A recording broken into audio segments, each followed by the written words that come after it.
Le dernier quart d'heure de Smart Bourse. Chaque soir, c'est le quart d'heure thématique. Le thème ce soir nous amène à parler de l'univers de la dette d'entreprise au sens large, avec un focus particulier sur la notion de levier d'endettement. Nous en parlons avec Michael Israël, cofondateur d'Iveo Capital Partners, à mes côtés en plateau. Bonsoir Michael. Bonsoir Gérard. Merci beaucoup d'être là et merci de venir faire ou refaire un peu de pédagogie sur cette question de levier d'endettement net des entreprises. Tout le monde a en tête qu'il y a des murs de refinancement qui arriveront un jour ou l'autre. On nous dit c'est pas avant 2024, voire 2025, en fonction des univers d'investissement et des grandes entreprises cotées. Mais on sait que ces entreprises qui reviendront lever de la dette ou se refinancer sur le marché à un moment, le feront à des coûts de financement très différents de ce qu'elles ont pu faire par le passé. Et c'est donc un bon moment pour se focaliser à nouveau sur cette question du levier d'endettement, pour constater déjà, et vous êtes venu avec un graphique pour nous montrer la dispersion qu'on peut avoir dans un univers d'investissement de la dette, entre des bien notés, des moins bien notés, des zones économiques développées et des zones économiques émergentes. Il y a une dispersion quand même en matière de levier d'endettement qu'il faut déjà observer. Oui, alors c'est exactement ça. Donc, comme les graphiques le montrent, je pense de manière assez claire, à gauche, vous avez l'univers des sociétés bien notées, donc les investment grade, et à droite, l'univers des sociétés moins bien notées, le high yield. Et on voit que les courbes grises, la courbe grise tout en haut, c'est la courbe européenne, la courbe noire, c'est les États-Unis, et la courbe bleue, ce sont les émergents, pour le segment qui concerne les émissions internationales, vous savez, les émissions en hard currency, les émissions en dollars, qui sont faites par les sociétés basées dans des pays émergents. Et on voit qu'effectivement, c'est très disparate, et les chiffres sont assez spectaculaires, puisqu'on a quasiment 3 fois moins de levier, comme on dit, 3 fois moins d'endettement sur les bilans des sociétés des pays émergents par rapport à celles des pays développés pour l'investment grade, et à peu près 2 fois moins sur le segment high yield. Alors c'est un sujet qui est particulièrement intéressant parce qu'il est quand même un peu masqué. Malgré tout, d'abord, il n'était pas d'actualité, honnêtement, pendant 10-15 ans, tout simplement parce qu'effectivement, d'être plus ou moins endetté ne faisait pas tellement la différence, et c'est intéressant de regarder pourquoi, mais ça ne faisait pas vraiment la différence sur le dernier cycle, comme on était sur un cycle de easy money, d'argent facile, et d'argent toujours moins cher. Eh bien, c'était pas si idiot que ça d'avoir plus de dettes et plus de dettes sur le bilan. Maintenant, les conditions ont changé. Le higher for longer commence à s'installer dans le paysage, et donc ces fameux murs de dette dont on nous avait expliqué que c'était pas très grave parce que les sociétés s'étaient refinancées au bon moment et que c'était pas pour demain, bien ils masquent le problème. Parce qu'effectivement, elles se sont refinancées. On ne le voit pas dans leur publication de résultats, que si demain elles avaient à se refinancer, ce sera tout à fait différent. Si jamais l'assiette, c'est-à-dire le leverage, l'assiette sur laquelle on va appliquer les nouveaux taux, est trop important. Je voyais même qu'au cours de cette année 2023, il y a encore des émetteurs qui arrivent à abaisser leur structure de coût, leur coût de financement et leur charge d'intérêt. Alors ça, moi, je ne l'ai pas beaucoup vu. Justement, je regardais un article qui a dû paraître il y a 2-3 jours là, sur Altis, où ils expliquaient qu'ils avaient fait un refinancement. Oui, sur du leverage loan, c'est ça Oui, mais enfin, les taux, ils étaient... Ah bah là, oui. Non, mais au-delà des suspects habituels, effectivement, mais je voyais quand même qu'avec le jeu des maturités, les émetteurs arrivaient encore à contenir très largement avec le jeu de leur coût de financement. Et le fait effectivement que les spreads, mais là c'est peut-être un peu trop de détails, mais les spreads ne sont pas au plus haut, mais l'un dans l'autre, l'addition de la partie taux plus la partie spread, c'est quand même très difficile pour une société aujourd'hui de venir se refinancer dans le marché à des coûts inférieurs à ce qu'elle a pu faire ces dernières années. C'est quasi impossible.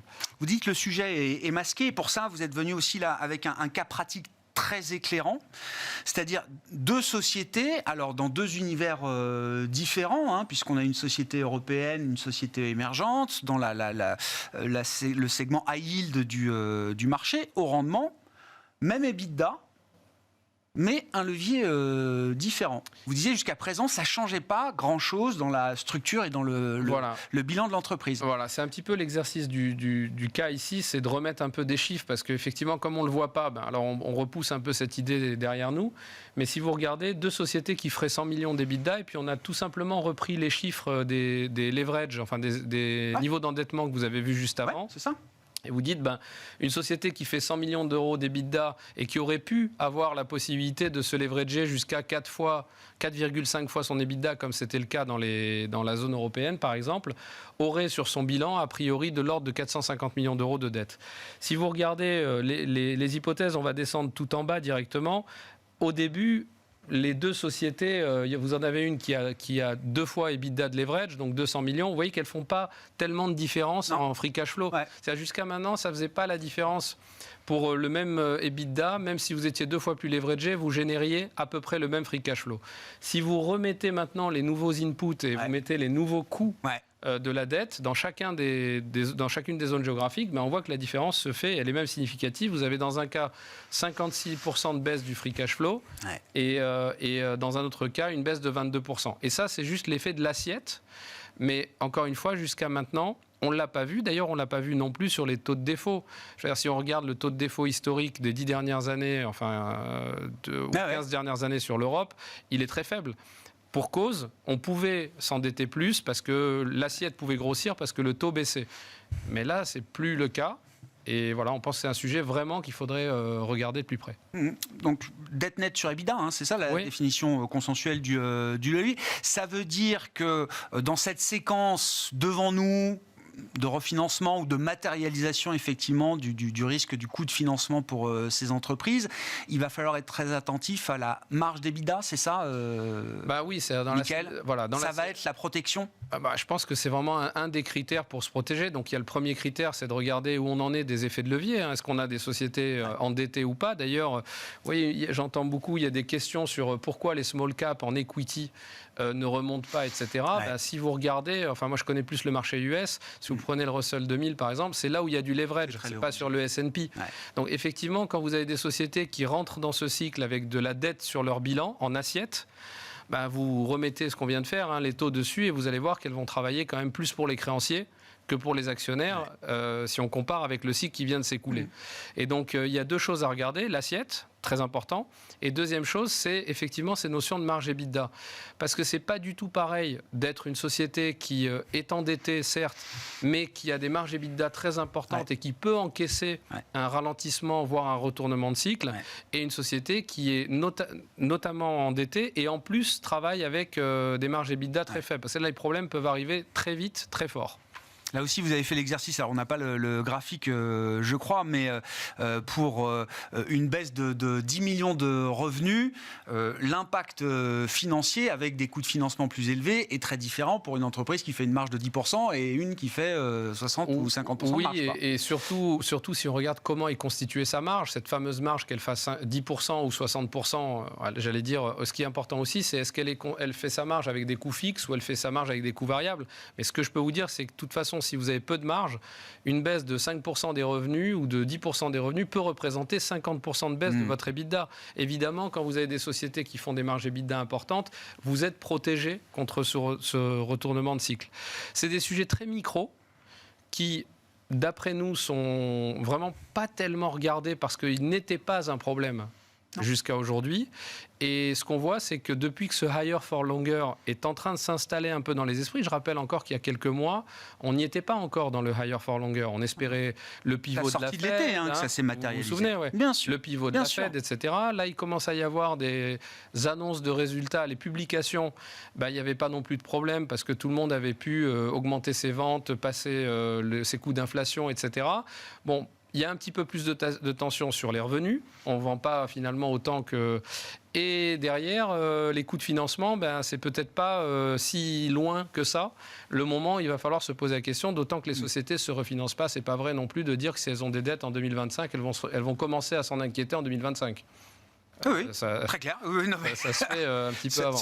Ce risque sur les coûts de financement, est-ce que c'est un argument en faveur de votre univers d'investissement et de votre univers de spécialité, Mickaël, à savoir la dette des entreprises émergentes, et on parle souvent dans ce cas-là de dette high yield, haut rendement en l'occurrence. Oui, alors de toute façon, c'est vraiment l'argument phare de cette classe d'actifs. Encore une fois, je dis, pendant 10 ans, il a apporté du plus, mais ça n'a pas été si game changer que ça.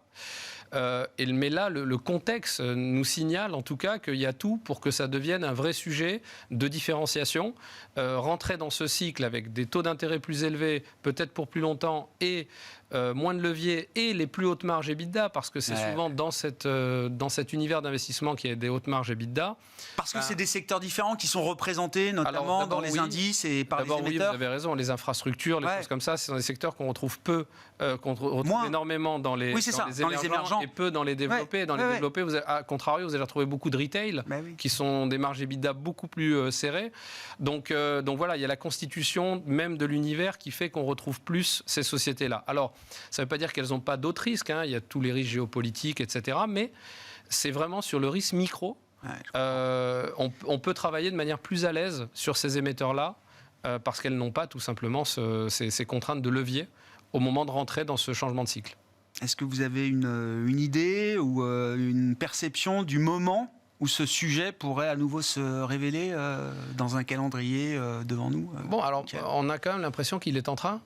Il est en train, là vous voyez l'histoire d'Altis, je trouve que c'est, juste pour redonner des chiffres, il paraît que la ligne de financement, elle coûtait 2,25 et elle leur coûte 10. Donc c'est même beaucoup plus que l'exemple qu'on vous a montré, c'est 5 fois plus.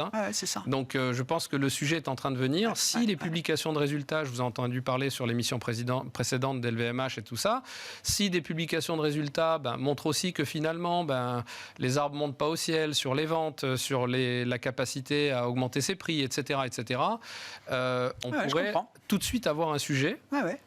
Et se rendre compte, alors je dis pas que c'est le massacre, je dis juste qu'en tout cas, il y a de la détérioration qui n'est pas forcément anticipée, qui est possible sur les sociétés qui sont endettées dans ce changement de cycle. Et qui bénéficient encore aujourd'hui de primes ou d'absence de décote, notamment à travers les spreads par rapport à cette situation qui pourrait devenir gênante. Alors, je dirais que sur les spreads européens, quand même, sur le high yield, les choses ont repricé, mais ajuster du levier, est-ce que ça price assez bien ? Je ne sais pas, c'est des niveaux de spread inférieurs à ceux des émergents et avec des niveaux d'endettement qui n'ont rien à voir. Très clair. À ce stade, quelle est la logique, quels sont les principaux facteurs qui guident votre logique d'investissement chez IVO Capital Partners, Mickaël ? Alors déjà, essayer de faire le focus, toujours d'essayer d'aller chercher des sociétés qui ont des leviers les moins importants, parce que nous, ça reste un univers d'investissement, ça ne veut pas dire qu'il n'y a pas aussi des mauvais élèves. Il y en a, donc c'est vraiment porter de l'attention sur qu'est-ce qui se passe sur les bilans avec les nouveaux coûts de financement. Donc peu de leverage, des bonnes marges EBITDA, on privilégie beaucoup les infrastructures. Niveau géographique, on fait attention aussi. Il y a des sujets géopolitiques, il y en a encore plus maintenant. Donc on est très surpondéré Amérique latine, très sous-pondéré Asie. Donc voilà, donc ça c'est des. Et l'autre chose qu'on va chercher, j'avais parlé de ça une fois, c'est cette histoire de valeur embarquée. C'est-à-dire que l'idée, c'est de dire même sur les taux, on n'est pas tout à fait stabilisé, on ne sait pas si les taux vont encore monter, etc. Je parle notamment de la courbe américaine. Et donc du coup, c'est d'avoir un coussin de sécurité assez important. Chercher à le fabriquer. Et donc dans notre univers d'investissement, ce qu'il y a de bien, c'est qu'on n'a pas besoin d'aller chercher des sociétés trop endettées pour aller chercher de l'extra rendement. Et on essaye justement de partir avec des coussins entre 8 et 10%. Ça nous laisse de la marge par rapport au taux sans risque si les taux continuent à monter encore. Voilà. Merci beaucoup, Mickaël. Merci pour cette pédagogie autour de l'aspect bilanciel et du levier d'endettement des entreprises et cette comparaison entre les différents univers d'investissement. Mickaël Israël, qui était à nos côtés en plateau, cofondateur d'IVO Capital Partners. Merci, Grégoire.